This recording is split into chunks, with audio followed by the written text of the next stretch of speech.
गुलामीचं जीणं कदापि जगणं मी शक्य नाहीये, अजिबात नाही. मेलो तरी 72. पण त्या 2 व्यापाऱ्यांचा गुलाम बनून मी आयुष्यात कधी जगणार नाही, ही शपथ सगळ्यांनी घेतली पाहिजे. किती कराल वार? आम्ही काय लढाईला घाबरणारी माणसं नाही आहोत. मराठ्यांचा इतिहास जेवढा रक्तरंजित आहे, कदाचित तेवढा रक्तरंजित इतिहास आपल्या देशातच नव्हे तर जगाच्या पाठीवर दुसऱ्या कोणाचा असेल. पण त्या रक्तरंजित इतिहासामध्ये पाठीवरचे वार हे जास्त करून गद्दारांनी केलेले आहेत. ह्याचं जास्त शल्य आहे, ह्याचं जास्त दुःख आहे. काय मिळवलं? मुंबईवरचा शिवरायाचा भगवा उतरवला, काय मिळवलं? काय काय महापौरपद? अरे आपल्याकडे होतीच ना सत्ता 25 वर्ष. या मुंबईकरांनी आज सुद्धा आपल्याकडे नाही म्हटलं तरी काय मतं कमी नाही झालेली. सगळे गड आपण राखलेले आहेत. हे ह्याचं कर्तृत्व तुमचं आहे, माझं नाहीये. हे कर्तृत्व तुमचं आहे. जे जे मुंबईचे गड होते ते गड मुंबईचे आज सुद्धा शाबूत आहेत. पण मुंबईकरांनी आणि इतरत्र सुद्धा सगळ्यांनी विचार करायला पाहिजे की अरे आपल्याला जपणारं कोण आहे, अडीअडचणीच्या वेळेला धावून येणारं कोण आहे आणि आपल्या आयुष्याचा व्यापार करणारं कोण आहे, आपलं आयुष्य विकत घेणारा हे आपल्याला वेळेवरती धावून येऊन जीव वाचवू शकतं.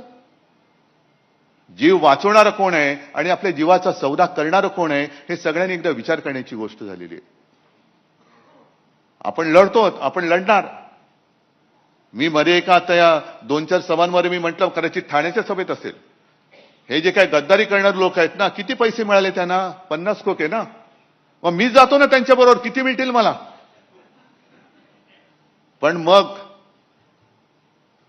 मला यांचं नाव घेता नाही येणार, यांचं नाव नाही घेता येणार मला. मी नालायक म्हणून या पिढीमध्ये, या घराण्यामध्ये जन्माला आलोय, हा शिक्का माझ्या कपाळावरती मी कधी लागू देणार नाही. ज्या घराण्याने मुंबईसाठी माझे प्रबोधनकार, माझे आजोबा संयुक्त महाराष्ट्रामध्ये पहिल्या 5 मधले माझे आजोबा होते, पहिल्या 5 शिलेदार, शेलार मामा म्हणायचे त्यांना. संयुक्त महाराष्ट्र समिती त्यांनी एकत्र केली होती. मुंबईसाठी ज्या मराठी माणसाने रक्त सांडलं आणि त्या आंदोलनाचं नेतृत्व करणाऱ्या प्रबोधनकारांचा नातू मुंबई माझ्या डोळ्या देखत तिचे जर का तुकडे हे हरामखोर व्यापारी तोडत असतील तर मी काही शेपूट घालून आत नाही बसणार. मुठभर असतील तरी मुठभर, पण त्या मुठभराने त्यांच्या छाताडोती मी प्रहार केल्याशिवाय राहणार नाही. तडजोड तिकडे होऊ शकत नाही, तडजोड अजिबात होऊ शकत नाही. आज सुद्धा हळुवारपणाने आपल्यावरती जे एक सांस्कृतिक आक्रमण होतंय, आम्ही अस्सल मराठी बोलणारे कडवट कट्टर देशभक्त हिंदू आहोत हे वारंवार आम्ही सांगतो आहोत. 92-93 साली मुंबईमध्ये जो काय दंगा झाला, कुठून आला होता हिंदू, कोण होता? आज सुद्धा तुमच्यामधल्या अनेकांवरती तेव्हा सगळ्याच्या काही केसेस होत्या त्या आज सुद्धा आहेत.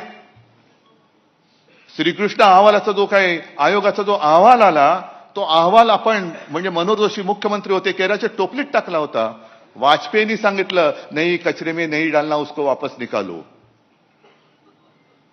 भाजपचं काय जाते? एकही सुद्धा भाजपला मला नाही वाटत त्या अहवालाच्या मध्ये दोषी किंवा त्याच्यावरती केस झाले असेल. एक पण नाही. कपडे बचावणारे तुम्ही, गोळीला तुम्ही आणि पोळीला आम्ही, अशी भाजपची अवलाद. म्हणजे प्रत्येक वेळेला लढा म्हटला की शिवसैनिक, कोणती आपत्ती आली का पहिला शिवसैनिक धावून जातो आणि नंतर मग एक फोटो काढायला चमकाले हे येतात. जे नेमकं मला बोट ठेवायचे ते इकडेच ठेवायचे की आम्ही हिंदू आहोतच. जे मगाशी राज बोलला ही गोष्ट खरी आहे की या देशामध्ये आपण हिंदू बहुसंख्य आहोत.